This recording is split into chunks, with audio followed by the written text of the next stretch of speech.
ਸਤਿ ਸ਼੍ਰੀ ਅਕਾਲ। ਤੁਸੀਂ ਜੁੜੇ ਹੋਏ ਹੋ ਪੰਜਾਬੀ ਡੀਐਸਏ ਦੇ ਨਾਲ ਤੇ ਮੈਂ ਹਾਂ ਪ੍ਰਵੀਨ ਸ਼ਰਮਾ ਲੈ ਕੇ ਹਾਜ਼ਰ ਹਾਂ ਪ੍ਰੋਗਰਾਮ ਖਬਰ ਤੇ ਨਜ਼ਰ।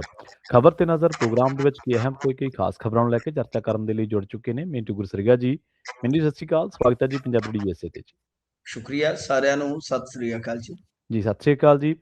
ਅੱਜ ਦਾ ਇਹ ਖਬਰ ਤੇ ਨਜ਼ਰ ਪ੍ਰੋਗਰਾਮ ਸਾਲ 2026 ਦੀ 8 ਅਗਸਤ ਦਾ ਪ੍ਰੋਗਰਾਮ ਹੈ ਤੇ ਦਿਨ ਅੱਜ ਸ਼ਨੀਵਾਰ ਹੈ। ਤੇ ਮਿੰਟੂ ਜੀ ਗੱਲ ਕਰੀਏ ਖਬਰਾਂ ਦੀ।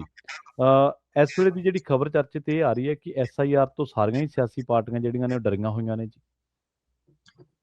ਹਾਂਜੀ ਬਿਲਕੁਲ, ਜਿਹੜੀ SIR ਦੀ ਗੱਲ ਹੈ ਉਹਦੇ ਤੋਂ ਸਿਆਸੀ ਪਾਰਟੀਆਂ ਦਾ ਡਰ ਦੇਖਿਆ ਜਾ ਸਕਦਾ ਹੈ, ਕਿਉਂਕਿ ਸਦਨ ਦੇ ਵਿੱਚ ਵੀ, ਹਾਊਸ ਦੇ ਵਿੱਚ ਵੀ ਇਹ ਮਾਮਲਾ ਜਿਹੜਾ ਗੂੰਜਿਆ ਹੈ, ਕਿਉਂਕਿ ਉੱਥੇ ਆਮ ਆਦਮੀ ਪਾਰਟੀ ਦੇ ਇੱਕ ਵਿਧਾਇਕ ਨੇ ਇਹ ਮਸਲਾ ਚੁੱਕਿਆ ਕਿ ਵੋਟਾਂ ਕੱਟੀਆਂ ਜਾ ਰਹੀਆਂ ਨੇ। ਇਸ ਤੋਂ ਇਲਾਵਾ ਜੇ ਤੁਸੀਂ ਵੇਖੋਗੇ ਤਾਂ ਬੀਤੇ ਦਿਨੀ ਰਾਜਾ ਵੜਿੰਗ ਨੇ ਸਪਸ਼ਟ ਕਰ ਦਿੱਤਾ ਸੀਗਾ ਕਿ ਬਈ ਵੋਟਾਂ ਦਾ ਬਹੁਤ ਵੱਡਾ ਨੁਕਸਾਨ ਹੋਏਗਾ। ਫਰਜ਼ ਕਰੋ ਕਿ ਇੱਕ ਵਿਧਾਨ ਸਭਾ ਦੇ ਅੰਦਰ 200 ਬੂਥ ਆ ਤੇ ਜੇ 200 ਬੂਥ ਤੋਂ 20 ਵੀ ਐਵਰੇਜ ਵੋਟਾਂ ਕੱਟੀਆਂ ਜਾਂਦੀਆਂ ਤਾਂ ਇਟ ਮੀਨ ਕਿ 4000 ਵੋਟ ਇੱਕ ਹਲਕੇ 'ਚ ਤਾਂ ਸਮਝ ਲਓ ਗਈ ਜੀ ਤੇ ਸਾਨੂੰ ਉਸ ਹਿਸਾਬ ਦੇ ਨਾਲ ਤਿਆਰੀ ਰੱਖਣੀ ਪਵੇਗੀ।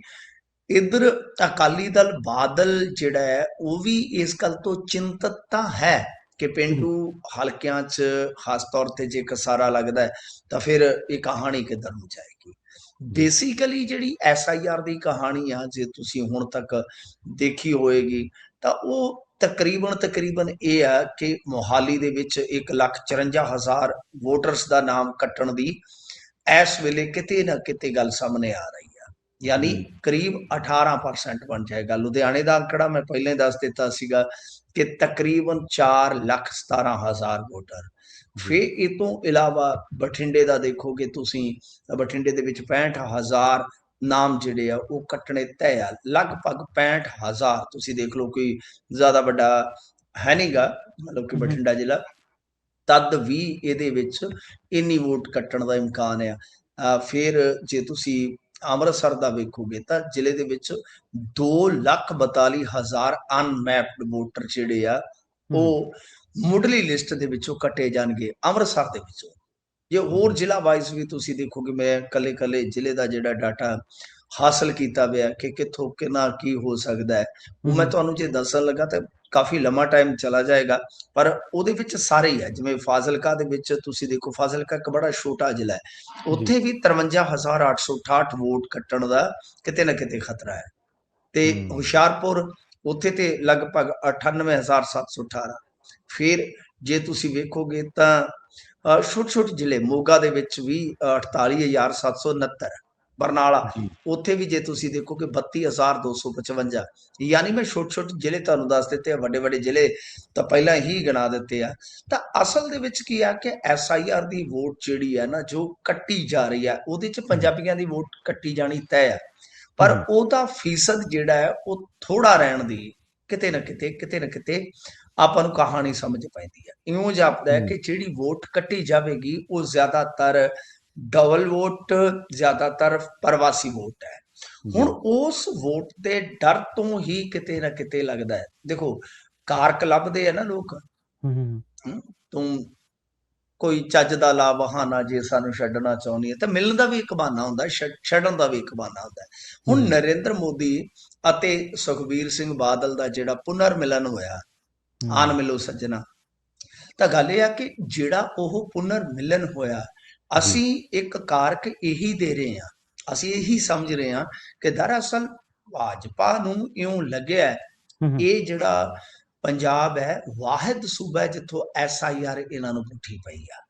ਆંકੜੇ ਵੀ ਇਸ ਗੱਲ ਦੇ ਗਵਾਹ ਨੇ, ਚਸ਼ਮਦੀਦੀ ਕਰਦੇ ਨੇ ਕਿ ਦਰਅਸਲ ਭਾਜਪਾ ਨੇ ਜਿਵੇਂ ਹੀ SIR ਦੀ ਫੀਡਬੈਕ ਹਾਸਲ ਕੀਤੀ, ਲੁਧਿਆਣੇ ਦੇ ਵਿੱਚੋਂ ਖਾਸ ਤੌਰ ਤੇ ਇਹਨਾਂ ਨੂੰ ਬੜੀ ਉਮੀਦ ਸੀ ਕਿ ਅਸੀਂ ਇੰਨੀਆਂ ਸੀਟਾਂ ਲਿਜਾ ਸਕਦੇ ਹਾਂ, ਸ਼ਹਿਰੀ ਹੈ, ਪ੍ਰਵਾਸੀ ਆ, ਹਿੰਦੂ ਹੈ, ਕੱਟੜ ਵੋਟ ਵੀ ਹੈਗੀ ਆ। ਤਾਂ ਜਿਵੇਂ ਹੀ ਇਹ ਡਾਟਾ ਇਹਨਾਂ ਦੇ ਸਾਹਮਣੇ ਆਇਆ, ਇਹ ਹਿੱਲ ਗਿਆ ਬਹੁਤ ਬੁਰੀ ਤਰ੍ਹਾਂ, ਕਿਉਂਕਿ ਜਿਹੜਾ ਡਾਟਾ 3-4 ਦਿਨ ਪਹਿਲਾਂ ਹੀ ਬਣ ਗਿਆ ਸੀਗਾ ਲਗਭਗ, ਵੈਸੇ 3 ਤਰੀਕ ਨੂੰ ਤਿਆਰ ਹੋ ਗਿਆ ਸੀ ਇਹ ਡਾਟਾ। 3 ਤਰੀਕ ਨੂੰ ਜਿਵੇਂ ਹੀ ਡਾਟਾ ਤਿਆਰ ਹੋਇਆ, ਇਹਨਾਂ ਦੇ ਟੇਬਲਾਂ ਤੇ ਗਿਆ, ਨਾਲ ਦੀ ਨਾਲ ਹੀ ਜੇ ਤੁਸੀਂ ਵੇਖੋਗੇ ਤਾਂ ਭਾਜਪਾ ਦੇ ਸੁਰ ਜਿਹੜੇ ਉਹ ਨਰਮ ਹੋ ਗਏ। ਭਾਜਪਾ ਨੂੰ ਲੱਗਿਆ ਕਿ ਜਿਸ SIR ਤੋਂ ਸਾਨੂੰ ਬੜੀ ਵੱਡੀ ਉਮੀਦ ਸੀਗੀ, ਉਹ SIR ਸਾਨੂੰ ਹੀ ਪੁੱਠੀ ਪੈ ਗਈ ਆ। ਲਿਹਾਜ਼ਾ ਉੱਥੋਂ ਫਿਰ ਇਹ ਮੁਲਾਕਾਤਾਂ ਦਾ, ਇਹ ਗੱਲਾਂ ਬਾਤਾਂ ਦਾ ਸਿਲਸਿਲਾ ਚੱਲਦਾ। ਸੁਖਬੀਰ ਸਿੰਘ ਬਾਦਲ ਜਿਹੜੇ ਆ ਉਹ ਪਹਿਲਾਂ ਸੈਣੀ ਨੂੰ ਮਿਲਦੇ ਆ, ਫਿਰ ਉਸ ਤੋਂ ਬਾਅਦ ਜਾ ਕੇ ਨਰਿੰਦਰ ਮੋਦੀ ਨੂੰ ਮਿਲਦੇ ਆ, ਔਰ ਲਗਭਗ ਗੱਠਜੋੜ ਦੀ ਗੱਲ ਇਹ ਇੱਕ ਵਾਰੀ ਟਰੈਕ ਤੇ ਲੈ ਆਉਂਦੇ ਆ। ਹੁਣ ਫਾਈਨਲ ਕਦੋਂ ਹੋਏਗਾ ਇਹ ਤੇ ਬਾਅਦ ਦੀ ਗੱਲ ਆ, ਪਰ ਗੱਠਜੋੜ ਦੀ ਸੰਭਾਵਨਾ ਜੇ ਕਿਤੇ ਬਣੀ ਆ, ਅਕਾਲੀ ਭਾਜਪਾ ਗੱਠਜੋੜ ਦੀ ਗੱਲ ਜੇ ਅੱਗੇ ਤੁਰੀ ਆ, ਤਾਂ ਉਹਦੇ ਵਿੱਚ SIR ਦੇ ਜਿਹੜੇ ਅੰਕੜੇ ਆ, ਇਹਨਾਂ ਨੇ ਇੱਕ ਬਹੁਤ ਵੱਡਾ ਰੋਲ ਅਦਾ ਕੀਤਾ ਹੈ। ਜੀ ਬਿਲਕੁਲ, ਪਰ ਮਿੰਟੂ ਜੀ ਆਪਾਂ ਇਹ ਵੀ ਚਰਚਾ ਸ਼ਾਇਦ ਕਰਦੇ ਰਹੇ ਹਾਂ ਵੀ SIR ਤੋਂ ਪਾਰਟੀਆਂ ਡਰਦੀਆਂ ਤਾਂ ਹੈ, ਪਰ SIR ਦੇ ਵਿੱਚ ਜਿਹੜੀਆਂ ਵਧੀਕੀਆਂ ਹੋ ਰਹੀਆਂ ਨੇ ਲੋਕਾਂ ਦੇ ਨਾਲ, ਲੋਕਾਂ ਦੇ ਮੁੱਢਲੇ ਹੱਕ ਦੇ ਨਾਲ, ਉਹਦੇ ਬਾਰੇ ਕੋਈ ਲੜਾਈ ਲੜਦਾ ਨਜ਼ਰ ਨਹੀਂ ਆ ਰਿਹਾ। ਮੁੱਢਲੇ ਹੱਕ ਮਤਲਬ ਜੇ ਕਿਸੇ ਦੀ ਵੋਟ ਕੱਟੀ ਵੀ ਗਈ ਆ ਜੀ, ਜਿਵੇਂ ਹੁਣ ਆਪਾਂ ਪੱਛਮੀ ਬੰਗਾਲ ਦੀ ਮਿਸਾਲ ਦੇਖੀ ਜਾਂ ਹੋਰਨਾਂ ਥਾਵਾਂ ਦੇ ਉੱਤੇ, ਬੰਦੇ ਵਿਚਾਰੇ ਦਿਹਾਈ ਪਾ ਰਹੇ ਨੇ ਕਿ ਸਾਡੀ ਵੋਟ, ਅਸੀਂ ਇੱਥੇ ਇੰਨੇ ਚਿਰ ਦੇ ਰਹਿ ਰਹੇ ਹਾਂ ਜੀ, ਸਾਡੀ ਵੋਟ ਕੱਟੀ ਗਈ। ਪਰ ਉੱਥੇ ਕੋਈ ਜਿਹੜੀਆਂ ਵਿਰੋਧੀ ਪਾਰਟੀਆਂ ਦੋਸ਼ ਲਾਉਂਦੀਆਂ ਨੇ ਭਾਜਪਾ ਤੇ, ਉਹ ਲੋਕਾਂ ਦੇ ਨਾਲ ਥੋੜ੍ਹੋ ਖੜਦੀਆਂ ਜੀ। ਦੇਖੋ, ਜਿਹੜਾ ਵੋਟਰ ਕੱਟਿਆ ਜਾਂਦਾ, ਬੰਗਾਲ ਦੀ ਤਾਂ ਹੁਣ ਗੱਲ ਜਿਹੜੀ ਆ ਉਹ ਗਈ ਆਈ ਆ, ਕਿਉਂਕਿ ਉੱਥੇ ਤਾਂ ਫਾਈਨਲ ਵੋਟਰ ਸੂਚੀ ਵੀ ਆ ਗਈ, ਉੱਥੇ ਤਾਂ ਇਲੈਕਸ਼ਨ ਵੀ ਹੋ ਗਿਆ, ਸਰਕਾਰ ਵੀ ਬਣ ਗਈ। ਜਿਹੜੀਆਂ ਵੋਟਾਂ ਕੱਟੀਆਂ ਗਈਆਂ ਸੀਗੀਆਂ ਸਰ, ਉਹਦੇ ਵਿੱਚ ਜ਼ਿਆਦਾਤਰ ਬੜੀਆਂ ਸੋਚ ਸਮਝ ਕੇ ਤੁਸੀਂ ਹੈਰਾਨ ਰਹੋਗੇ, ਡਾਟਾ ਚੱਕ ਲਓ, ਕਿਉਂਕਿ ਡਾਟਾ ਬੇਸਡ ਹੀ ਗੱਲ ਕਰਨ 'ਚ ਮੈਂ ਯਕੀਨ ਰੱਖਦਾ। ਜਦੋਂ ਤੁਸੀਂ ਡਾਟਾ ਚੁੱਕੋਗੇ, ਜਿਹੜੀਆਂ ਕੱਟੀਆਂ ਗਈਆਂ ਵੋਟਾਂ ਨੇ, ਉਹਦੇ ਵਿੱਚ ਹਿੰਦੂ ਵੋਟ ਜ਼ਿਆਦਾ ਕੱਟੀ ਗਈ ਆ ਜੀ, ਪਰ ਉਹ ਵੋਟ ਜਿਹੜੀ ਹੈ, ਹਾਂਜੀ, ਜਿਹੜੀ 27 ਲੱਖ ਵੋਟ ਆਪਾਂ ਕਹਿੰਦੇ ਸੁਣਨ ਚਾਹੁੰਦੇ ਜੀ ਤਾਂ ਡਾਟਾ ਚੈੱਕ ਕਰੋ ਨਾ, ਉਹਦੀ ਅੱਗੇ ਜਾ ਕੇ ਡਾਟਾ ਚੈੱਕ ਕਰੋ, 27 ਲੱਖ ਨੂੰ ਅੱਗੇ ਜਾ ਕੇ ਜਦੋਂ ਤੁਸੀਂ ਚੈੱਕ ਕਰੋਗੇ ਤਾਂ ਉਹਦੇ ਵਿੱਚ ਉਹਨਾਂ ਨੇ ਕੀ ਕੀਤਾ, ਜਿਹੜਾ ਜੋ ਵੀ ਹੋਇਆ SIR, ਉਹਦੇ ਵਿੱਚ ਸਭ ਤੋਂ ਜ਼ਿਆਦਾ ਵੋਟਾਂ ਜੇ ਕੱਟੀਆਂ ਗਈਆਂ ਤਾਂ ਲੇਡੀਜ਼ ਦੀਆਂ ਕੱਟੀਆਂ ਗਈਆਂ ਜੀ, ਜਿਨ੍ਹਾਂ ਲਈ ਮਮਤਾ ਦੀਆਂ ਸਪੈਸ਼ਲ ਨੀਤੀਆਂ ਸੀ। तो वो वोट ने ममता का ज्यादा नुकसान किया। मुस्लिम वोट भी कट्टी गई जिहड़ी उहदी ताकत सी। सैकंड जो हिंदू वोट कट्टी गई बड़ी वड्डी गिणती च, ओहदे च हिंदू लेडीज वोटां सीगियां, जिहड़ा कि एक तरह नाल ऐसा समझिया जांदा सीगा कि वो वोटर ममता बनर्जी वाले पाले च चुकदा है। ਤਾਂ ਇਹ ਮਮਤਾ ਬੈਨਰਜੀ ਨੂੰ ਬਹੁਤ ਵੱਡਾ ਨੁਕਸਾਨ ਹੋਇਆ SIR ਦਾ। ਗਰਾਊਂਡ ਤੇ ਲੜਾਈ ਮਮਤਾ ਬੈਨਰਜੀ ਨਹੀਂ ਲੜ ਸਕੀ ਤਾਂ ਮੇਰੇ ਖਿਆਲ ਦੇ ਨਾਲ ਫਿਰ ਮਮਤਾ ਬੈਨਰਜੀ ਦੀ ਫੇਲੀਅਰ ਹੈ। ਬਿਲਕੁਲ, ਬਿਆਨਾਂ ਨਾਲ, ਹਾਂਜੀ, ਕੱਲੇ ਬਿਆਨਾਂ ਨਾਲ ਤਾਂ ਕੁਝ ਵੀ ਨਹੀਂ ਹੁੰਦਾ, ਲੜਾਈ ਤਾਂ ਲੜਨੀ ਪੈਂਦੀ। ਫਿਰ ਜੇ ਦੇਖੋ ਤੁਸੀਂ ਉੱਥੇ ਬਹਿ ਕੇ ਉਹ ਸੁਪਰੀਮ ਕੋਰਟ ਤੱਕ ਵੀ ਗਈ, ਸਾਰਾ ਕੁਝ ਹੋਇਆ, ਹੁਣ ਜਦੋਂ ਕੋਈ ਸੁਣਦਾ ਹੀ ਨਹੀਂ ਗਰਾਊਂਡ ਤੇ ਲੜਾਈ ਕੀ ਲੜੋਗੇ? ਮਮਤਾ ਤੋਂ ਵੱਧ ਤਾਂ ਕੋਈ ਲੜਾਈ ਲੜ ਹੀ ਨਹੀਂ ਸਕਿਆ।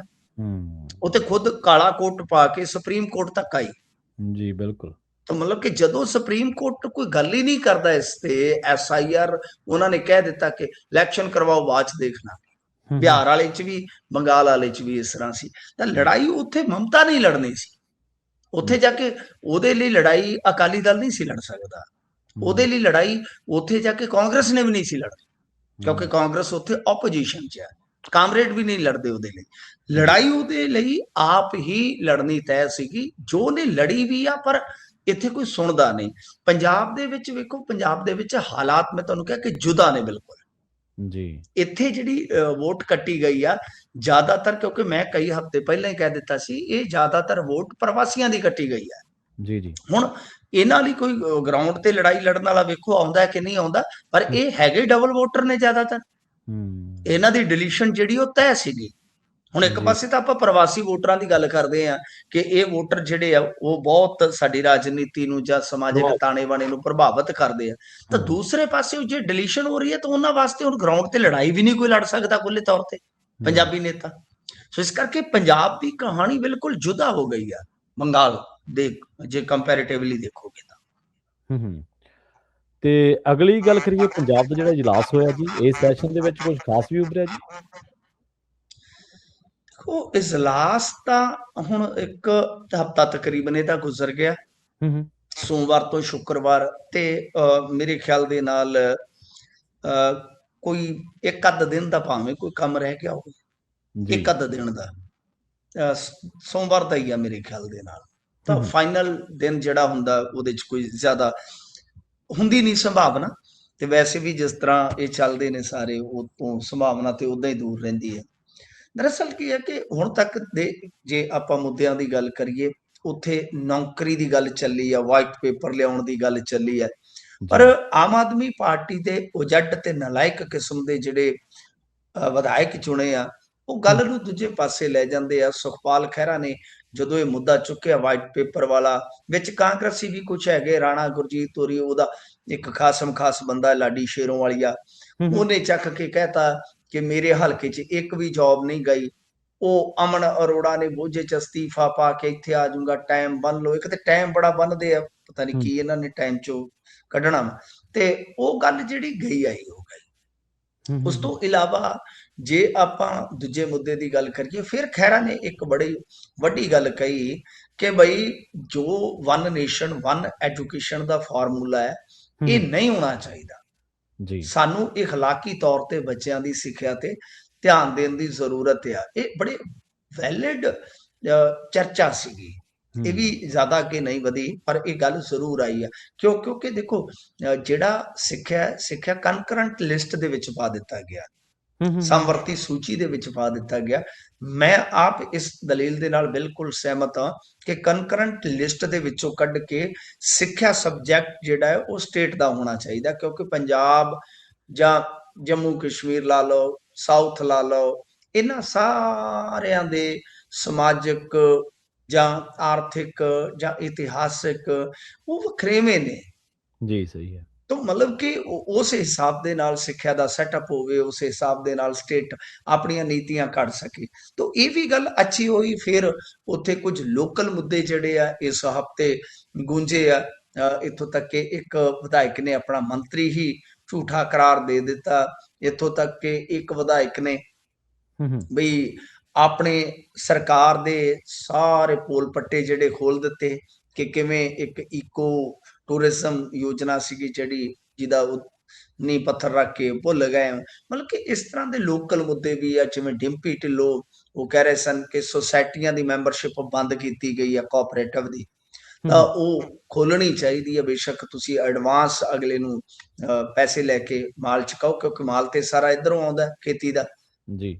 ਵਾਇਆ ਸੁਸਾਇਟੀਆਂ, ਤੇ ਸੁਸਾਇਟੀਆਂ ਦੀ ਮੈਂਬਰਸ਼ਿਪ ਨਹੀਂ ਬਣ ਰਹੀ। ਹੂੰ, ਤੋ ਇਸ ਕਰਕੇ ਕਿੱਲਤ ਪੈਦਾ ਹੋ ਗਈ। ਹੁਣ ਦੇਖੋ ਕਿੱਡਾ ਵੈਲਿਡ ਉਹਨਾਂ ਨੇ ਵੀ ਮੁੱਦਾ ਚੁੱਕਿਆ। ਸੋ ਲੋਕਲ ਮੁੱਦੇ ਵੀ ਆਏ ਨੇ, ਪਰ ਕੁਝ ਤਸਵੀਰਾਂ ਬੜੀਆਂ ਭਿਆਨਕ ਨੇ। ਜਿਵੇਂ ਗੋਲੀਆਂ ਵਾਲਾ ਮਸਲਾ ਨਿਕਲਿਆ ਕਿ ਕਿਵੇਂ ਜੇਲ੍ਹਾਂ ਦੇ ਵਿੱਚ ਖਪਤ 8 ਗੁਣਾ ਵੱਧ ਗਈ ਜਿਬ ਵਾਲੀਆਂ ਗੋਲੀਆਂ ਦੀ। ਕਿਸ ਹੂੰ, ਤਰ੍ਹਾਂ ਕਰੋੜਾਂ ਗੋਲੀਆਂ ਜਿਹੜੀਆਂ ਹਰ ਸਾਲ ਲਗਾਤਾਰ ਕੰਜ਼ਿਊਮ ਹੋ ਰਹੀਆਂ ਨੇ ਲਗਾਤਾਰ। ਉਹ ਇੱਕ ਰਿਪੋਰਟ ਆ ਗਈ ਵਿਧਾਨ ਸਭਾ ਦੇ ਵਿੱਚ। ਇਸ ਤੋਂ ਇਲਾਵਾ ਵੀ ਜੇ ਦੇਖੋਗੇ, ਪ੍ਰਦੂਸ਼ਣ ਕੰਟਰੋਲ ਬੋਰਡ ਦੀਆਂ 652 ਸਵੀਕਾਰਤ ਪ੍ਰਵਾਨਿਤ ਸਾਮੀਆਂ ਦੇ ਵਿੱਚੋਂ 301 ਖਾਲੀ ਹੈ। ਇਹ ਵੀ ਉੱਥੇ ਪਤਾ ਲੱਗ ਗਿਆ। ਇਹ ਹੂੰ, ਤੋਂ ਇਲਾਵਾ ਜੇ ਤੁਸੀਂ ਵੇਖੋਗੇ, ਪ੍ਰੋਫੈਸਰਾਂ ਦੀਆਂ 2424, ਚਾਹੇ ਉਹ ਸਹਾਇਕ ਹੋਣ ਚਾਹੇ ਦੂਜੇ ਪ੍ਰੋਫੈਸਰ ਹੋਣ, 2424 ਅਸਾਮੀਆਂ ਇਹਨਾਂ ਦੀਆਂ ਖਾਲੀ ਹੈ। ਇਹ ਵੀ ਪਤਾ ਲੱਗ ਗਿਆ ਕਿ ਐਜੂਕੇਸ਼ਨ ਦਾ ਢੰਡੋਰਾ ਪਿੱਟਣ ਵਾਲੇ ਲੋਕ ਅਸਲੀਅਤ ਕੀ ਰੱਖਦੇ ਆ। ਸਿੱਖਿਆ ਮਾਡਲ ਦਾ ਵੀ ਉੱਥੇ ਭੇਤ ਖੁੱਲਿਆ ਕਿ ਕਿਸ ਹੂੰ, ਤਰ੍ਹਾਂ ਬਈ ਹੁਣ ਤੱਕ ਜੇ ਆਪਾਂ ਵੇਖੀਏ ਤਾਂ 21-22 ਤੋਂ ਲੈ ਕੇ 6 ਲੱਖ ਦਾਖਲੇ ਘਟ ਗਏ ਸਰਕਾਰੀ ਸਕੂਲਾਂ 'ਚ। ਇੱਕ ਦੋ ਖੁੱਲੇ ਆ, 7-8 ਸਕੂਲ ਬੰਦ ਹੋ ਗਏ। ਇਹ ਵੀ ਪਤਾ ਲੱਗ ਗਿਆ। ਯਾਨੀ ਬਹੁਤ ਅੱਛੇ ਮੁੱਦਿਆਂ ਨੂੰ ਵੀ ਛੋਇਆ ਗਿਆ, ਲੋਕਲ ਮੁੱਦਿਆਂ ਨੂੰ ਵੀ ਛੋਇਆ ਗਿਆ। ਹਾਂ, ਉੱਥੇ ਚੀਕ ਚਿੰਗਿਆੜਾ ਜਾਂ ਕਹਿ ਲਈਏ ਕਿ ਮੁੱਦਿਆਂ ਨੂੰ ਡਾਇਵਰਟ ਕਰਨ ਦੀ, ਖਬਰਾਂ ਨੂੰ ਬਣਾਉਣ ਦੀ ਉਹ ਜਿਹੜੀ ਇੱਕ ਭਾਵਨਾ ਹੈ, ਉਹ ਵੀ ਰੁਚੀ ਦੇ ਰੂਪ ਦੇ ਵਿੱਚ ਸਾਡੇ ਸਾਹਮਣੇ ਸੀ। ਔਰ ਸਭ ਤੋਂ ਵਿਵਾਦਤ ਟਿੱਪਣੀ ਕੀਤੀ ਇਸ ਹਫ਼ਤੇ ਖੁਦ ਸਪੀਕਰ ਸਾਹਿਬ ਨੇ, ਜਿਹੜੇ ਵਿਵਾਦਾਂ 'ਚ ਘਿਰ ਗਏ ਔਰ ਜਿਹੜੇ ਵਿਵਾਦਾਂ ਤੋਂ ਬਿਨਾਂ ਰਹਿ ਹੀ ਨਹੀਂ ਸਕਦੇ। ਆਪਾਂ ਹੂੰ, ਕਹਿੰਦੇ ਨੇ ਫਲਾਣਿਆ ਮੈਂ ਤੇਰੇ ਬਿਨਾਂ ਰਹਿ ਨਹੀਂ ਸਕਦਾ, ਜੀ ਨਹੀਂ ਸਕਦਾ। ਹੂੰ, ਪਰ ਹੂੰ, ਸੰਧਵਾ ਇੱਕ ਐਸੇ ਲੀਡਰ ਹੈ ਜਿਹੜੇ ਵਿਵਾਦਾਂ ਤੋਂ ਬਗੈਰ, ਪੰਗਿਆਂ ਤੋਂ ਬਗੈਰ ਰਹਿ ਨਹੀਂ ਸਕਦੇ। ਸਪੀਕਰ ਦੀ ਪਦਵੀ ਤੇ ਬੈਠ ਕੇ ਜਿਸ ਤਰ੍ਹਾਂ ਇਹਨਾਂ ਨੇ ਦਾੜੀਆਂ ਬਾਰੇ ਟਿੱਪਣੀ ਕੀਤੀ, ਬਹੁਤ ਸ਼ਰਮਨਾਕ ਨਿੰਦਣਯੋਗ ਬਣ ਗਏ। ਜੀ, ਬਿਲਕੁਲ। ਤੇ ਅਗਲੇ ਮਸਲੇ ਵੱਲ ਵਧੀਏ ਮਿੰਟੂ ਜੀ, ਗੱਲ ਕਰੀਏ ਆਪਾਂ। ਪੰਜਾਬ ਦੇ ਵਿੱਚ ਜਿਹੜੇ ਲੋਕਾਂ ਦੇ ਰਾਸ਼ਨ ਕਾਰਡ ਕੱਟੇ ਗਏ ਆ, ਲੱਖਾਂ ਲੋਕਾਂ ਦੇ ਰਾਸ਼ਨ ਕਾਰਡ ਕੱਟੇ ਗਏ ਜੀ। ਦੇਖੋ, ਰਾਸ਼ਨ ਕਾਰਡ ਕੱਟਣ ਦਾ ਜਿਹੜਾ ਮਸਲਾ ਹੈ ਨਾ, ਰਾਸ਼ਨ ਕਾਰਡ ਕਿੱਥੋਂ ਸਟਾਰਟ ਹੁੰਦੇ ਆ। ਦਰਅਸਲ ਕੀ ਆ ਕਿ ਅਕਾਲੀ ਸਰਕਾਰ ਦੇ ਵਿੱਚ ਮੈਂ ਆਪਣੇ ਅੱਖੀ ਦੇਖਿਆ, ਇੱਕ ਲਾਇਸੈਂਸ ਅਸਲੇ ਵਾਲਾ ਤੇ ਇੱਕ ਰਾਸ਼ਨ ਕਾਰਡ। ਇਹ ਜੀ। ਕਹਿੰਦੇ ਸੀ ਜੇ ਘਰ ਘਰ 'ਚ ਨਾ ਲੰਬੀ ਬਣੇ ਤਾਂ ਹੂੰ, ਹੂੰ, ਫਿਰ ਲੰਬੀ 'ਚ ਸਾਡਾ ਬਣਿਆ ਦਾ ਕੀ ਫਾਇਦਾ। ਹੂੰ, ਤਾਂ ਇਸ ਕਰਕੇ ਅਸਲਾ ਲਾਇਸੈਂਸ ਤੇ ਰਾਸ਼ਨ ਕਾਰਡ ਉਦੋਂ ਜ਼ਿਆਦਾ ਖੁੱਲੇ ਆ। ਕਿਉਂ? ਕਿਉਂਕਿ ਜਿਹੜੀ ਇਹਨਾਂ ਦੀ ਸਰਕਾਰ 12 ਚ ਰਿਪੀਟ ਹੋਈ ਸੀਗੀ, ਤਾਂ ਜੀ। ਉਹਦੇ ਚ ਮੁਫਤ ਆਟਾ ਦਾਲ ਵਾਲਾ ਬਹੁਤ ਵੱਡਾ ਮਸਲਾ ਸੀਗਾ, ਬਹੁਤ ਵੱਡਾ ਮਸਲਾ ਸੀਗਾ, ਕਿਉਂਕਿ ਪੀਡੀਐਸ ਸਟਾਰਟ ਹੋਇਆ ਸੀਗਾ, ਇਹਨਾਂ ਦੇ ਟੈਨਿਓਰ ਦੇ ਵਿੱਚ ਉਹ ਵਧਿਆ ਫੁੱਲਿਆ, ਤੇ ਉਸ ਤੋਂ ਬਾਅਦ ਤਾਂ ਫਿਰ ਬੱਲੇ ਬੱਲੇ ਹੋ ਗਈ ਇਹਨਾਂ ਦੀ। ਤੇ ਉਸ ਤੋਂ ਬਾਅਦ ਹੀ ਆਦੇਸ਼ ਪ੍ਰਤਾਪ ਸਿੰਘ ਕੈਰੋਂ ਤੇ ਸੁਖਬੀਰ ਸਿੰਘ ਬਾਦਲ ਆਮੋ ਸਾਹਮਣੇ ਹੋ ਗਏ ਸਨ। ਕਿਉਂਕਿ ਰਾਸ਼ਨ ਕਾਰਡਾਂ ਤੇ ਲੱਗਦੀਆਂ ਫੋਟੋਆਂ ਦੇ ਵਿੱਚੋਂ ਜਦੋਂ ਸੁਖਬੀਰ ਸਿੰਘ ਬਾਦਲ ਗਾਇਬ ਹੋਇਆ ਤੇ ਉਹ ਰਾਸ਼ਨ ਕਾਰਡ ਰਾਤੋਂ ਰਾਤ ਵਾਪਸ ਲੈਣੇ ਪਏ, ਫਿਰ ਫੋਟੋਆਂ ਛਪੀਆਂ, ਉਦੋਂ ਪਤਾ ਲੱਗ ਗਿਆ ਸੀਗਾ ਕਿ ਇਹਨਾਂ ਦਾ ਆਮੋ ਸਾਹਮਣਾ ਹੋਇਆ। ਉਤੋਂ ਲੈ ਕੇ ਅੱਜ ਤੀਕਰ ਇਹ ਰਾਸ਼ਨ ਕਾਰਡਾਂ ਵਾਲਾ ਵਿਵਾਦ, ਤੁਹਾਨੂੰ ਇਤਿਹਾਸ 'ਚ ਲਿਜਾ ਕੇ ਥੋੜਾ ਪਿੱਛੇ ਲਿਜਾ ਕੇ ਇਸ ਕਰਕੇ ਦੱਸ ਰਿਹਾ ਵਾਂ ਕਿ ਜਦੋਂ ਤੋਂ ਇਹ ਯੋਜਨਾ ਸਫਲਤਾਪੂਰਵਕ ਪੰਜਾਬ 'ਚ ਲਾਂਚ ਹੋਈ, ਉਦੋਂ ਤੋਂ ਹੀ ਇਹਦੇ ਤੇ ਤਸਵੀਰ ਕਸ਼ੀ ਨੂੰ ਲੈ ਕੇ, ਬਈ ਉਦੋਂ ਤੋਂ ਪ੍ਰਿੰਟਿੰਗ ਨੂੰ ਲੈ ਕੇ, ਉਦੋਂ ਤੋਂ ਹੀ ਗਿਣਤੀਆਂ ਨੂੰ ਲੈ ਕੇ, ਮਿਣਤੀਆਂ ਨੂੰ ਲੈ ਕੇ ਵਿਵਾਦ ਚੱਲਦੇ ਆਏ। ਕਾਂਗਰਸ ਸਰਕਾਰ 'ਚ ਵੀ ਇਸ ਤਰ੍ਹਾਂ ਹੀ ਹੋਇਆ, ਪਹਿਲਾਂ ਇਹਨਾਂ ਨੇ ਕਾਰਡ ਕੱਟੇ, ਫਿਰ ਇਹਨਾਂ ਨੇ ਕਾਰਡ ਬਣਾਏ, ਫਿਰ ਸਮਾਰਟ ਕਾਰਡ ਬਣਾਏ, ਉਹਦੇ ਤੇ ਫੋਟੋ ਲਾਈ ਸੀਗੀ ਸ਼ਾਇਦ ਅਮਰਿੰਦਰ ਸਿੰਘ ਹੋਰਾਂ ਦੀ। ਇਹਨਾਂ ਦੀ ਸਰਕਾਰ ਦੇ ਵਿੱਚ ਵੀ ਅਜਿਹਾ ਹੀ ਹੋਇਆ, ਪਹਿਲਾਂ ਇਹਨਾਂ ਨੇ ਕਾਰਡ ਕੱਟੇ, ਫਿਰ ਕਾਰਡ ਬਣਾਏ, ਹੁਣ ਫਿਰ ਕਹਿੰਦੇ ਆ ਕਿ ਬਈ 22,11,000 ਕੇਸਾਂ ਦੀ ਵੈਰੀਫਿਕੇਸ਼ਨ ਹੋਈ ਆ, ਜਿਹਦੇ ਚੋਂ 2,81,000 ਕਾਰਡ ਜਿਹੜੇ ਆ ਉਹ ਯੋਗ ਨਹੀਂ ਪਾਏ ਗਏ। ਦੇਖੋ ਮੈਂ ਵਾਰ-ਵਾਰ ਕਹਿੰਦਾ ਯੋਗ ਹੈ ਵੀ ਨਹੀਂ ਜੀ।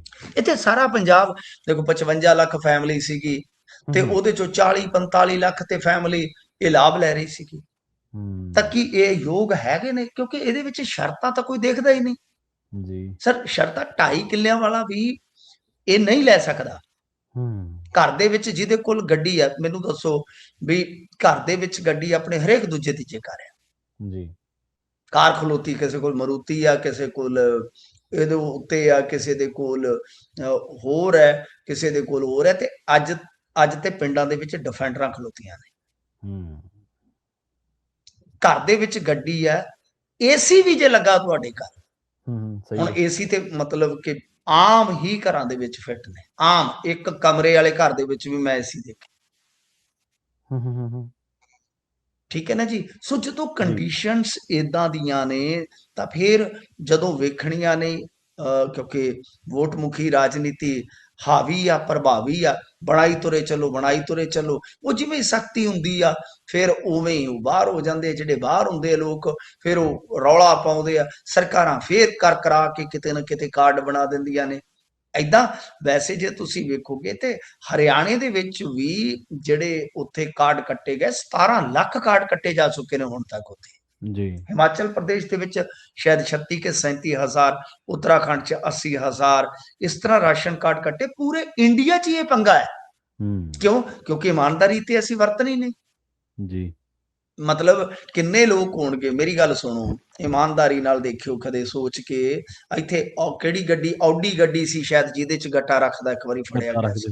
ਮੈਂ ਐਸੇ ਬੰਦਿਆਂ ਨੂੰ ਜਾਣਦਾ ਜਿਹੜੇ ਬੰਦਿਆਂ ਦੀਆਂ ਕੋਠੀਆਂ ਪਿੰਡ 'ਚੋਂ ਚੋਟੀ ਦੀਆਂ ਹੁੰਦੀਆਂ, ਤੇ ਉਹ ਰਾਸ਼ਨ ਵੰਡਣ ਵਾਲੇ ਦਿਨ ਉੱਥੇ ਸਭ ਤੋਂ ਪਹਿਲਾਂ ਖਲੋਤੇ ਹੁੰਦੇ ਨੇ ਗੱਟਾ ਫੜ ਕੇ, ਜਿਨ੍ਹਾਂ ਦੇ ਕੋਲ ਅੱਛਾ ਉਹ ਗੱਟਾ ਜਿਹੜਾ ਐਡਾ ਟਰੈਕਟਰ ਹੁੰਦਾ ਕਿ ਸ਼ਾਇਦ ਰਸ਼ੀਅਨ ਟੈਂਕ ਵੀ ਨਹੀਂ ਉੱਡਾ ਹੁੰਦਾ, ਆ ਜੀ ਜੌਨ ਡੀਅਰ ਹੈ ਤੇ ਫਲਾਣਾ ਅਰਜਨ ਹੈ, ਉਹਦੇ ਤੇ ਰੱਖ ਕੇ ਲੈ ਕੇ ਜਾਂਦੇ ਨੇ।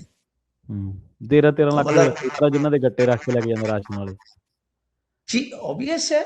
ਤਾਂ ਮਤਲਬ ਕਿ ਅਸੀਂ ਇਹਨਾਂ ਨੂੰ ਕਿਵੇਂ ਮੰਨ ਸਕਦੇ ਆ, ਕਿਵੇਂ ਡਿਫੈਂਡ ਕਰਾਂਗੇ? ਅੱਛਾ ਜਿਹੜਾ ਬੰਦਾ 12 ਚ ਗਰੀਬ, ਮੰਨ ਲਓ 12 ਚ ਗਰੀਬ ਸੀ, ਕਿ ਉਹ 26 ਚ ਵੀ ਗਰੀਬ ਤੁਰਿਆ ਆਉਂਦਾ, 26 ਚ ਵੀ ਗਰੀਬ ਤੁਰਿਆ ਆਉਂਦਾ। ਮੰਨ ਲਓ ਕੋਈ ਉਸ ਵੇਲੇ ਠੀਕ ਹੈ ਕੋਈ ਜ਼ਰੂਰਤਮੰਦ ਹੋਏਗਾ, ਕਿ ਇੱਕ ਵੀ ਬੰਦਾ ਇਹਨਾਂ ਚੋਂ ਕੋਈ ਤਰੱਕੀ ਨਹੀਂ ਕਰ ਸਕਿਆ। ਤਾਂ ਗੱਲ ਅਸਲ ਦੇ ਵਿੱਚ ਨੀਅਤ ਦੀ ਹੁੰਦੀ ਹੈ। ਮੈਂ ਖੁਦ ਇਦਾਂ ਦੀਆਂ ਸਹੂਲਤਾਂ ਨੂੰ ਵਿਡਰਾ ਕੀਤਾ, ਛੱਡਿਆ, ਆਪ ਜਾ ਕੇ ਫਾਰਮ ਭਰੇ ਆ, ਆਪ ਜਾ ਕੇ ਮੱਥਾ ਮਾਰਿਆ ਕਿ ਮੈਨੂੰ ਨਹੀਂ ਚਾਹੀਦੀਆਂ, ਮੈਂ ਪੈਰਾਂ ਤੇ ਖੜਾ ਸਮਰੱਥ ਹਾਂ। ਤਾਂ ਐਸਾ ਸਾਡੇ ਵਿੱਚ ਹੋਣਾ ਚਾਹੀਦਾ ਕਿ ਅਸੀਂ ਆਪਣੇ ਆਪ ਹੀ ਇਹ ਚੀਜ਼ਾਂ ਛੱਡੀਏ। ਲਿਹਾਜ਼ਾ ਰਾਸ਼ਨ ਕਾਰਡ ਕੱਟੇ ਵੀ ਜਾ ਰਹੇ ਆ। ਹੁਣ ਰਾਸ਼ਨ ਕਾਰਡ ਇਹ ਕਹਿੰਦੇ ਪ੍ਰਵਾਸੀਆਂ ਦੇ ਬਣਾਵਾਂਗੇ, ਉਹਦੇ ਤੇ ਵਿਵਾਦ ਵੀ ਹੈ ਜੀ। ਤੇ ਮਿੰਟੂ ਜੀ ਪਿੱਛੇ ਜੇ ਇੱਕ ਆਪਾਂ ਖਬਰਾਂ ਵੀ ਸ਼ਾਇਦ ਸਾਂਝੀਆਂ ਕੀਤੀਆਂ ਸੀ, ਰਾਜ ਸਰਕਾਰ ਦਾ ਤੇ ਕੇਂਦਰ ਸਰਕਾਰ ਦੇ ਵਿਚਾਲੇ ਰੇੜਕਾ ਵੀ ਪੈ ਗਿਆ ਸੀਗਾ। ਇਹ ਪੰਜਾਬ ਵਾਲੇ ਪੋਲਿਟਿਕਸ ਵੀ ਕਰਦੇ ਸੀਗੇ, ਉਹ ਕਹਿੰਦੇ ਨਹੀਂ ਜਿਹੜੇ ਜਾਇਜ਼ ਆ ਉਹਨਾਂ ਨੂੰ ਦਿਓ ਸ਼ਾਇਦ। ਨਹੀਂ ਕੇਂਦਰ ਸਰਕਾਰ ਤਾਂ ਉਸ ਡਾਟੇ ਦੇ ਮੁਤਾਬਕ, ਹੁਣ ਡਾਟਾ ਫੇਰ ਚਲਾ ਜਾਊਗਾ, ਤੁਹਾਡੀ ਮਰਦਮਸ਼ੁਮਾਰੀ ਹੋਈ, ਉਹਨਾਂ ਕੋਲ ਡਾਟਾ ਫਿਰ ਅਪਡੇਟ ਹੋ ਜਾਏਗਾ।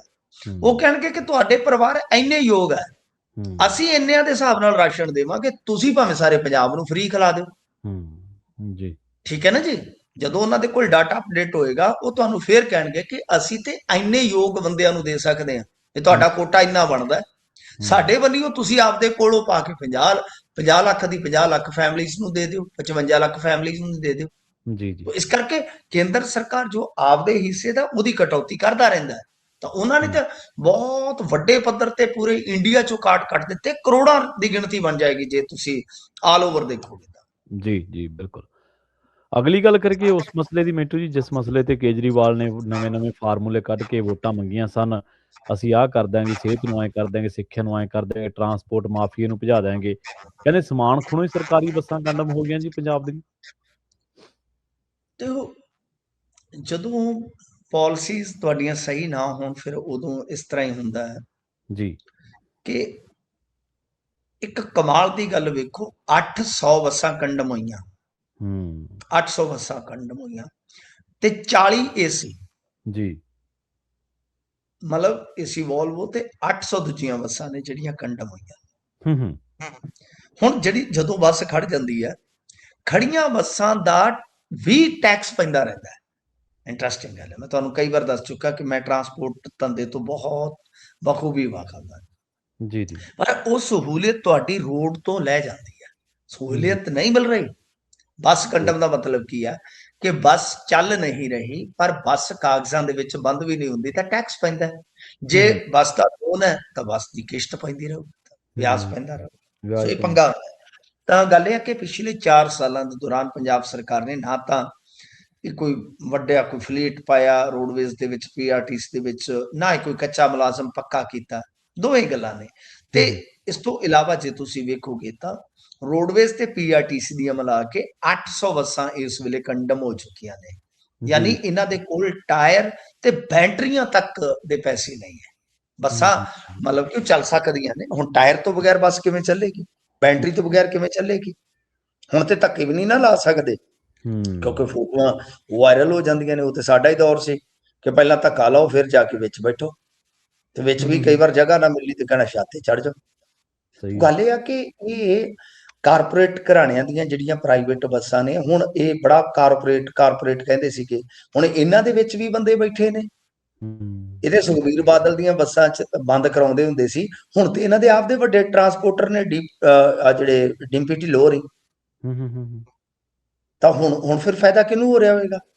ਅੱਗੇ ਤੇ ਤੁਸੀਂ ਇਹਨਾਂ ਚੀਜ਼ਾਂ ਦਾ ਮੜ ਦਿੰਦੇ ਸੋ ਕਿ ਫਾਇਦਾ ਹੋ ਰਿਹਾ ਜੀ ਸੁਖਬੀਰ ਬਾਦਲ ਹੋਰਾਂ ਨੂੰ, ਹੁਣ ਕਿਹਨੂੰ ਹੋ ਰਿਹਾ ਸੁਖਬੀਰ ਬਾਦਲ ਤੋਂ ਇਲਾਵਾ? ਤੁਹਾਡੇ ਵਿੱਚ ਵੀ ਟਰਾਂਸਪੋਰਟਰ ਬੈਠੇ ਨੇ। ਗੱਲ ਇਹ ਆ ਕਿ ਇੱਕ ਤੇ ਭ੍ਰਿਸ਼ਟ ਅਧਿਕਾਰੀਆਂ ਦਾ ਜਿਹੜਾ ਸਿਸਟਮ ਆ, ਉਹ ਲੈ ਲੱਥਾ ਇਸ ਸਾਰੀ ਜਿਹੜੀ ਆਵਾਜਾਈ ਦੀ ਨਾ ਕਹਾਣੀ ਆ, ਉਹ ਉਲਝੀ ਇਸੇ ਕਰਕੇ ਕਿਉਂਕਿ ਇਹਨਾਂ ਦੇ ਵਿੱਚ ਵੀ ਬੇਈਮਾਨ ਲੋਕ ਬੈਠੇ ਆ। ਦੂਜੇ ਕਿ ਜਿਨ੍ਹਾਂ ਦੇ ਵਿੱਚ ਵਿਲ ਪਾਵਰ ਹੀ ਨਹੀਂ ਹੈਗੀ, ਜਿਨ੍ਹਾਂ ਦੇ ਵਿੱਚ ਵਿਜ਼ਡਮ ਹੀ ਨਹੀਂ ਹੈਗਾ, ਉਹ ਨੇਤਾ ਪੇਸ਼ ਪਏ ਨੇ। ਸੋ ਇਸ ਕਰਕੇ ਕਿਸੇ ਸਮੇਂ ਜਿਹੜਾ 3507 ਸਰਕਾਰੀ ਬੱਸਾਂ ਦਾ ਫਲੀਟ ਸੀਗਾ, ਉਹ ਅੱਜ ਜੇ ਤੁਸੀਂ ਵੇਖੋਗੇ ਤਾਂ ਮੇਰੇ ਖਿਆਲ ਦੇ ਨਾਲ ਜੇ 3507 ਚੋਂ ਗਿਣੀਏ ਤਾਂ ਰੋਡਵੇਜ਼ ਦੇ ਸੀਗੇ ਇੱਕ ਵੇਲੇ 2407 ਤੇ ਪੀਆਰਟੀਸੀ ਦੇ 1100 ਰੂਟ ਜਿੱਥੇ ਬੱਸਾਂ ਚੱਲਦੀਆਂ ਸਨ। ਠੀਕ ਹੈ ਜੀ, ਤਾਂ ਤੁਸੀਂ ਅੰਦਾਜ਼ਾ ਲਾ ਲਓ ਕਿ ਕਿੰਨੀ ਵੱਡੀ ਗਿਣਤੀ ਸੀ। ਤੇ ਅੱਜ ਇਸ ਵੇਲੇ ਰੋਡਵੇਜ਼ ਦੇ ਬੇੜੇ 'ਚ ਸਿਰਫ ਹੈਗੇ ਆ ਮੇਰੇ ਖਿਆਲ ਦੇ ਨਾਲ 1300 ਤੇ ਪੀਆਰਟੀਸੀ ਦੇ 800 ਰਹਿ ਗਏ ਆ। ਤਾਂ ਤੁਸੀਂ ਅੰਦਾਜ਼ਾ ਲਾ ਲਓ ਕਿੰਨੇ ਵੱਡੇ ਪੱਧਰ ਤੇ ਰੂਟ ਜਿਹੜੇ ਉਹ ਸਖਣੇ ਹੋ ਗਏ ਸਰਕਾਰੀ ਬੱਸਾਂ ਕੋਲ। ਜੀ ਬਿਲਕੁਲ। ਡਾਕਟਰ ਤਾਂ ਬਣ ਜਾਂਦੇ ਆ, ਪਰ ਡਾਕਟਰ ਹੈ ਨਹੀਂ ਗੇ ਅਸਲ ਦੇ ਵਿੱਚ। ਲੋਕਾਂ ਨੂੰ ਮੂਹਰੇ ਤਾਂ ਇਹ ਪੇਸ਼ ਕਰਦੇ ਵੀ ਸਾਡੇ ਕੋਲੇ ਹਰ ਚੀਜ਼ ਦਾ ਮਰਜ਼ ਦਾ ਦਾਰੂ ਹੈ, ਅਸੀਂ ਡਾਕਟਰ ਹਾਂ। ਪਰ ਅਸਲ ਦੇ ਵਿੱਚ ਜੇ ਡਾਕਟਰ ਹੁੰਦੇ ਤਾਂ ਹੁਣ ਕੁਛ ਨਾ ਕੁਛ ਸੈੱਟ ਕਰ ਲੈਂਦੇ। 4.5 ਸਾਲ ਮਿੰਟੂ ਜੀ ਬਹੁਤ ਹੁੰਦੇ ਆ। ਤੇ ਗੱਲ ਕਰੀਏ, ਉਹ 4.5 ਸਾਲ ਹੋਰ ਮੰਗਣਗੇ ਨਾ ਹੁਣ ਵੀ ਪੰਜਾਬ ਇਹਨਾਂ ਨੇ ਉਹ ਖਰਚ ਇੰਨਾ ਕੀਤਾ ਸੀਗਾ। ਉਹ ਕਹਿਣਗੇ ਕਿ ਮਰੀਜ਼ ਹੀ ਇੰਨੀ ਬੁਰੀ ਹਾਲਤ ਦੇ ਵਿੱਚ ਸੀਗਾ ਕਿ ਸਾਡੇ ਤੋਂ ਆਪਰੇਸ਼ਨ ਇੰਨਾ ਲੰਮਾ ਚੱਲ ਗਿਆ ਕਿ ਸਾਨੂੰ ਥੋੜਾ ਜਿਹਾ ਹੋਰ ਟਾਈਮ ਚਾਹੀਦਾ। ਸਹੀ ਹੈ ਜੀ, ਬਿਲਕੁਲ। ਵੈਸੇ ਅੱਜ ਕੱਲ ਇਹ ਨਜ਼ਰ ਨਹੀਂ ਆ ਰਹੇ ਕੇਜਰੀਵਾਲ, ਕਿਉਂਕਿ ਉਹਨਾਂ ਨੇ ਕੋਈ ਮੰਨ ਲਓ ਸਰਵੇ ਜਾਂ ਉਹਨਾਂ ਨੂੰ ਪਤਾ ਵੀ ਪੰਜਾਬ ਦੇ ਲੋਕ ਹੁਣ ਬੁੱਝ ਗਿਆ ਵੀ ਇਹ ਬੰਦੇ ਗਰੰਟੀਆਂ ਲੈ ਕੇ ਆਇਆ ਸੀਗਾ ਤੇ ਹੁਣ ਸਿਆਸੀ ਸਟੇਜਾਂ ਦੇ ਉੱਤੇ ਨਹੀਂ ਸਰ, ਉਹਦੇ ਸਰਕਾਰ ਉਹਦੇ ਚ ਉਹਦੇ ਚ ਸਭ ਤੋਂ ਵੱਡੀ ਗੱਲ ਹੈ, ਪਿਛਲੇ ਦਿਨੀ ਮੈਂ ਕਿਹਾ ਸੀਗਾ ਕਿ ਇੱਕ ਇਹਨਾਂ ਦਾ ਵਿਜ਼ਿਟ ਅਨਆਫੀਸ਼ੀਅਲੀ ਇਹਨਾਂ ਨੇ ਸਸਪੈਂਡਡ ਕੀਤਾ ਹੈ। ਹੂੰ, ਦਰਅਸਲ ਕੀ ਹੈ ਕਿ ਇੱਥੇ ਇੱਕ ਰੌਲਾ ਪੈ ਰਿਹਾ ਸੀਗਾ ਕਿ ਤੁਸੀਂ ਵੀ ਪੇਪਰ ਲੀਕ ਦੇ ਮਾਮਲੇ 'ਚ ਐਕਸ਼ਨ ਕਰੋ। ਜੇ ਹੂੰ, ਅਰਵਿੰਦ ਕੇਜਰੀਵਾਲ ਪੰਜਾਬ ਆਉਂਦੇ ਸਨ ਤਾਂ ਉਹ ਬਹੁਤ ਬੁਰੀ ਤਰ੍ਹਾਂ ਫਸਦੇ ਸੀਗੇ, ਡਾਇਰੈਕਟਲੀ ਉਹ ਜਵਾਬਦੇਹ ਹੋ ਜਾਣਾ ਸੀ ਉਹਨਾਂ ਨੇ। ਸੋ ਇਸ ਕਰਕੇ ਉਹਨਾਂ ਨੇ ਆਪ ਦਾ ਜਿਹੜਾ ਵਿਜ਼ਿਟ ਸੀ ਉਹ ਫੌਰੀ ਕੈਂਸਲ ਕਰਤਾ। ਸਹੀ ਹੈ, ਬਿਲਕੁਲ। ਤੇ ਪੰਜਾਬ ਦੀ ਫਿਟਨੈਸ ਦੇ ਅੰਕੜਿਆਂ ਦੀ ਗੱਲ ਕਰੀਏ ਮਿੰਟੂ ਜੀ, ਨਵੇਂ ਅੰਕੜੇ ਸਾਹਮਣੇ ਆਏ ਜੀ ਕੋਈ? ਹਾਂ ਜੀ, ਦੇਖੋ ਇਹ ਵੀ ਹੁਣ ਰਿਪੋਰਟਾਂ ਜਿਹੜੀਆਂ ਆ ਰਹੀਆਂ ਨੇ, ਕੁਛ ਲੋਕ ਸਭਾ, ਕੁਛ ਵਿਧਾਨ ਸਭਾ ਦੇ ਵਿੱਚ, ਤਾਂ ਪੰਜਾਬੀਆਂ ਦੀ ਹੈਲਥ ਨੂੰ ਲੈ ਕੇ ਜੇ ਗੱਲ ਕਰੀਏ ਤਾਂ ਹੂੰ, ਵਾਕਿਆ ਇਹਨਾਂ ਦੀ ਫਿਟਨੈਸ ਥੋੜਾ ਜਿਹਾ ਨਹੀਂ, ਵੈਸੇ ਕਾਫੀ ਜ਼ਿਆਦਾ ਮੇਰੇ ਖਿਆਲ ਦੇ ਨਾਲ ਚਿੰਤਾ ਦਾ ਵਿਸ਼ਾ ਹੋਣਾ ਚਾਹੀਦਾ ਹੈ। ਮੈਂ ਸੰਖੇਪ ਦੇ ਵਿੱਚ ਹੀ ਦੱਸ ਦੇਣਾ ਤੁਹਾਨੂੰ ਹੂੰ, ਕਿ ਇੱਥੇ ਹਾਈਪਰਟੈਂਸ਼ਨ ਯਾਨੀ ਜੋ ਬਲੱਡ ਪ੍ਰੈਸ਼ਰ ਦੀ ਬਿਮਾਰੀ ਆ ਉਹ 40% ਤੱਕ ਵੱਧ ਗਈ ਆ, ਜਦ ਕਿ ਨੈਸ਼ਨਲ ਐਵਰੇਜ ਜਿਹੜੀ ਉਹ 35 ਆ। ਯਾਨੀ ਪੰਜਾਬ ਦੀ ਬੀਪੀ ਦੀ ਬਿਮਾਰੀ ਦੀ ਦਰ ਜਿਹੜੀ ਆ ਉਹ ਲਗਭਗ ਆਲਮੋਸਟ ਕਹਿ ਲਓ ਕਿ 4.5% ਤੋਂ ਵੀ ਜ਼ਿਆਦਾ ਹੈ। ਹੂੰ, ਤਾਂ ਇਹ ਆਪਣੇ ਆਪ ਦੇ ਵਿੱਚ ਬੜੀ ਵੱਡੀ ਗੱਲ ਹੋ ਜਾਂਦੀ ਆ। ਫਿਰ ਜੇ ਤੁਸੀਂ ਹੋਰ ਚੀਜ਼ਾਂ 'ਚ ਵੀ ਵੇਖੋਗੇ, ਆਪਣੇ ਖਾਸ ਤੌਰ ਤੇ ਤੰਬਾਕੂ ਸੇਵਨ ਤੇ ਘੱਟ ਹੈ, ਜੀ, ਪਰ ਜੰਕ ਫੂਡ ਤੇ ਸੋਡੀਅਮ ਇਹਨਾਂ ਚੀਜ਼ਾਂ ਦੀ ਵਰਤੋਂ ਜਿਹੜੀ ਹੈ ਉਹ ਬਹੁਤ ਜ਼ਿਆਦਾ ਹੈ। ਯਾਨੀ ਔਰਤਾਂ ਦੇ ਵਿੱਚ ਮੋਟਾਪਾ ਹੈ। ਫਿਰ ਇਸ ਤੋਂ ਇਲਾਵਾ ਜੇ ਤੁਸੀਂ ਵੇਖੋਗੇ ਤਾਂ ਕੈਂਸਰ ਜਿਹੜਾ ਹੈ ਇਹਦਾ ਵੀ ਕਿਤੇ ਨਾ ਕਿਤੇ ਕਹਿ ਲਓ ਕਿ ਇੱਕ ਡੰਗ ਬਹੁਤ ਹੈ। ਏਡਸ ਤੇਜ਼ੀ ਨਾਲ ਵੱਧ ਰਹੀ ਹੈ।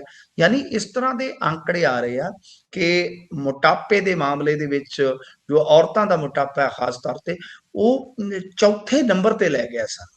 ਤਾਂ ਮੇਰੇ ਖਿਆਲ ਦੇ ਨਾਲ ਫਿਟਨੈਸ ਵੱਲ ਇੱਕ ਬਹੁਤ ਵੱਡਾ ਕਦਮ ਚੁੱਕਣ ਦੀ ਜ਼ਰੂਰਤ ਹੈ। ਫਿਟਨੈਸ ਖਰਾਬ ਹੋਈ ਹੈ, ਇਹਦੇ 'ਚ ਕੋਈ ਸ਼ੱਕ ਨਹੀਂ, ਕੋਈ ਦੋ ਰਾਏ ਨਹੀਂ। ਜੀ, ਬਿਲਕੁਲ ਜੀ। ਤੇ ਮਿੰਟੂ ਜੀ, ਇਹਨਾਂ ਖਾਸ ਖਬਰਾਂ ਤੇ ਖਾਸ ਜਾਣਕਾਰੀਆਂ ਦੇ ਲਈ ਤੁਹਾਡਾ ਬਹੁਤ ਧੰਨਵਾਦ ਜੀ। ਸਤਿ ਸ਼੍ਰੀ ਅਕਾਲ ਜੀ। ਸਤਿ ਸ੍ਰੀ ਅਕਾਲ ਜੀ। ਜੀ, ਪ੍ਰੋਗਰਾਮ ਖਬਰ ਤੇ ਨਜ਼ਰ ਨੂੰ ਇੱਥੇ ਹੀ ਸਮਾਪਤ ਕਰਾਂਗੇ। ਤੁਹਾਡਾ ਸਾਰਿਆਂ ਦਾ ਵੀ ਬਹੁਤ ਧੰਨਵਾਦ। ਸਤਿ ਸ਼੍ਰੀ ਅਕਾਲ। ਇਸੇ ਤਰ੍ਹਾਂ ਜੁੜੇ ਰਹੋ ਪੰਜਾਬੀ ਰੇਡੀਓ USA ਦੇ ਨਾਲ।